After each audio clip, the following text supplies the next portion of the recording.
ஒருவன் முதலாளி, உலகில் மற்றவன் தொழிலாளி. விதியை நினைப்பவன் ஏமாளி, அதை வென்று முடிப்பவன் அறிவாளி.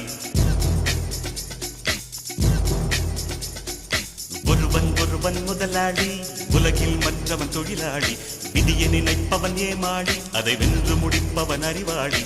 பூமியை வெல்ல ஆயுதம் எதற்கு, பூப்பறிக்க கோடரி எதற்கு, பொன்னோ பொருளோ பொற்களம் எதற்கு, ஆசை துறந்தால் அகிலம் உனக்கு.